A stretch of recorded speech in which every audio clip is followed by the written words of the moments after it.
This year's Excellence Awards is different from previous years, though the standard of excellence remains the same. Students who have earned an average of 80% during the previous school year earn a spot in Honor Society. In the past 3 years, members of the Burlington Central Honor Society have been receiving the Central Challenge Coin. While the Central Challenge Coin represents the academic achievement you have accomplished, it is our hope that it also identifies how you are successful in ways beyond academics. You have the skills to overcome challenges that you may face in the future. Be proud of your successes, continue to strive for greatness, and know that you are Burlington Central. For a few years now, we have been inviting BCHS alumni to address our award recipients, and this year we do this virtually with BCHS alumni Farah Mohammed.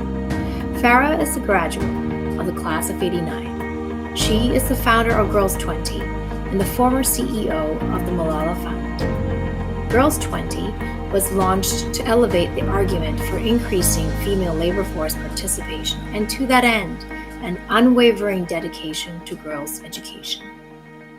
In this capacity, Farah has negotiated with national and federal governments in Canada, America, France, Mexico, Russia, Australia, Turkey, China, Germany, Pakistan, Brazil, and Iraq. Here at home, Farah sponsors a table every year at the International Women's Day breakfast for current Central women to attend. Here is our interview with Farah, in which she offers some insights about setting goals, being a Central alumni, and what it means to be successful. Hi, Farah. Thank you so much for joining us. I am so excited to be here. Thank you so much for inviting me. Well, we've been trying to get together for a while, and finally we are here. So tell us about yourself. So I don't even know where to begin, right? I just hit 50. And so I guess what I would tell you about myself is I think a big part of who I am is how I grew up. And I look at my parents and my sister, and I look at where I went to school. And so I'm really thrilled to be here with you guys today because Central was a big part of my upbringing. You spend 4 years, 5 years somewhere and you learn. You learn about yourself. You learn about your community. You learn about what you're passionate about.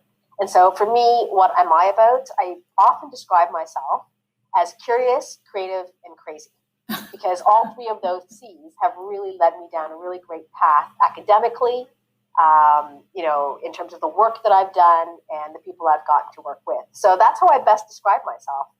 Part cerebral, a little bit crazy, and a whole bunch of other things in between. But I feel very grateful that the start that I got in trying to figure out who I am came from Central. Well, that's great to hear. Can you tell us a little bit about your Central experience and share a little bit of that with us? Yeah, absolutely. So Central for me was a time where I got to be the yearbook editor. I was a prefect. I really understood sort of how to get along with different people from different places because Central, of course, is a place where very different people come, different backgrounds, socioeconomic backgrounds, languages.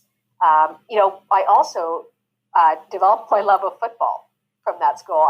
I don't play or anything like that, but I went on to be the person that sat in front of the TV every Sunday who watched football and really did not answer the call during Super Bowl or any of those things. So I learned to love things like football. I learned to love music. When I was there, we had an amazing music program. And I also learned to love drama. And I think the drama part probably stuck with me throughout my years because it taught me to come out of my shell. Right. Believe it or not, even though I'm quite outspoken now, when I was at Central, I was a pretty big introvert in some ways. Really? An extrovert in other ways. And that's what I love about growing up in Burlington. There are some really formative moments for me. I also, because I went to Central, one of my best friends lived at Locust, and she had a pool in her backyard. So I also got an opportunity to really, form some really incredible relationships and friendships, and I continue to have those friendships to this day. Oh, wow. That's great to hear. And so, we know that you've gone on and done a lot of great things. Can you tell us what success means to you? I think maybe because I've hit 50 this year, success to me means happiness. And it means feeling proud of one's accomplishments. It means looking around and thinking about the community that I've been able to build. But most of all, it means, what contribution have I made? So I was raised by two parents who came here. We were refugees, and they instilled in us this really strong belief that we needed to give back, that we came to this country with nothing, and here we are with everything, with our health, with opportunity, with the ability to speak up, the ability to be engaged. And so for me, that's really what that means to me. That's really success, I guess, when I was younger was, hey, how much money was I going to make? What car would I drive? That kind of stuff. But as you evolve, things take on different meaning. Success to me in a time when we are looking at COVID is spending time with my family, whatever time I can, with my friends, with my puppy that I just got, and with my unbelievably beautiful niece who's 13. So I get to be a part of her life and sort of watch through her eyes the world that we're living in now. And it's really quite a privilege and a little bit scary all at the same time. Wow, what a story. Wow. So then from your experience then, and now that you talked to us about what success means to you, which is so profound, what advice would you give our students, in terms of how to achieve their goals and aspirations? Everyone's really different, right? And everyone will go down different paths. I would say, and I remember somebody saying this to me, and I went, yeah. I would say enjoy the ride. Like, really take the time and enjoy the moments that you're going through. The other thing I would say was try to get comfortable with risk. And by that, I mean the ability to take risks on yourself. It's so hard to do. But if you're not willing to take a risk on yourself, nobody else is going to either. And so I would say that that's the kind of advice I would give. People say follow your passion. Of course, follow your passion. Absolutely. But behind that, have the confidence to trust your gut, to take the risk on yourself, and to really enjoy the ride. Because I think it's so incredibly important. And I wish I would have slowed down a little bit more and sort of just stood in the moment. And thought, okay, wow, that was an incredible day. And even though COVID is really tough, this is an incredible moment. We are finding out things about ourselves and the way that we communicate and what makes us happy and what doesn't. And that's an extraordinary opportunity for somebody who's in their teens. Absolutely. To really start to work through. Right? Yes, it is. Actually, one more thing I would say is, as you're trying to figure out what you want to do with your life, just go out and seek people, talk to people. If you want to be a lawyer, go find a lawyer to talk to. If you want to be a dentist, go talk to a dentist. If you want to be, pick something, but go find that person. Most often, people who are in a position, they will give you their half an hour. They will, because they understand what impact that will have. I didn't know that I wanted to go into politics, but boy, when I had the opportunity to talk to Patty Torsney, when I came out of university, I fell hook, line, and sinker into politics because of the experience that she gave me. And then finally, I guess I'm full of great advice today, or at least advice. Go volunteer.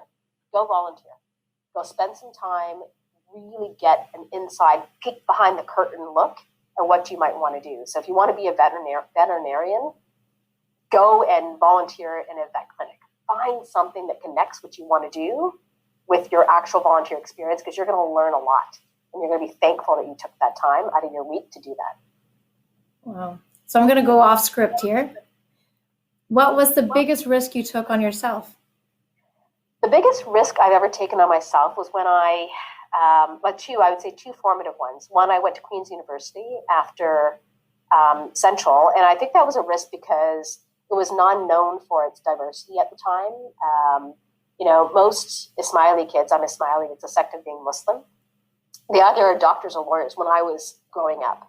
And so I decided, nope, I'm going to go to Queen's. I'm going to go into a political science degree. And so that was the first risk, to sort of step outside what people expected of me. The second risk I took, and this was a really big leap for me, was when I was working with Belinda Stronach, I created a program called Girls 20. And we incubated all of our programs. And at the end of my time with Belinda, it became the end of my time with Belinda because I said, I want to take this program and run it solo. So I didn't have a salary at first. I didn't have any board members. I didn't have any charitable donations. I didn't have anything else except that my wit, this unbelievable program, a desire to do some great stuff for young women, and just trusted myself. It was the biggest risk I've ever taken. And it really, I have to say, paid off, because I became a social entrepreneur, not something I even knew existed at the time. Yeah. I would go to international meetings and put up my hand. Like, I remember getting Ariana Huffington to agree to something. Wow. Because I went to 4 events, and every time there was an opportunity for a question, I put my hand up and say, "Hi, Farah Muhammad, girls 20." So it taught me to take a risk on what I believed in as much as on myself. Wow. Well, that's a great story, Farah. That's quite amazing. It is inspiring. Well, thanks. But I was inspired too, right? I mean, we had our first Girls 20 in Toronto, and these young women from 20 different countries came to Toronto, and I'll never forget what that experience meant for them, but what it meant for me and my team as well. Right? To see these young women come from such different cultures. Some had been on a plane before, and some had never even been to an airport. And so to see these young women, no matter where they came from, share this desire to do something for themselves and their families and their communities and their countries, that was just, it is like oxygen. It is truly like oxygen for somebody like me. And so I feel like I've been really inspired from young women and from women who trailed ways before me, and some really fantastic men, including my father. My mother and my father are such a huge part of my success, and my sister, who went to Central, so I got to know all the stuff before, and she was really kind and shared some of that stuff with me, right? So there's something to be said about siblings going to the same school and sharing that and paving the way for you. So I just feel so fortunate. There's been bumps along the way, but wow, I really think for a kid who came from Africa at the age of 2, I've just had such tremendous support through my life, and I'm so grateful. I'm so grateful to the teachers I had and the parents I had and the community I got to grow up in. Well, that's such a great story, Farah. Thank you. Thank you so much for your time today. Do you have any additional parting words you'd like to share with us, with our, award challenge coin recipients today?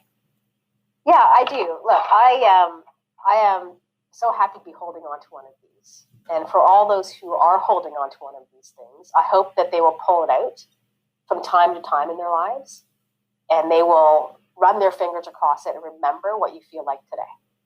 And remember the community you belong in. And I will say one last thing. I understand that your 3 words are imagine, empower, and achieve. So if I may interpret those words for you, I would say imagine is about really dreaming big. There is no dream too big. For empower, I would say think about how you empower people and yourself. So don't just worry about empowering something. Think about yourself and think about somebody else. And then finally, in terms of achieving, please go out there and make a difference. We need a world of young people who believe in themselves, who believe in a better world, who believe that they are part of it. So 2 things. Please, please, please vote, and please volunteer.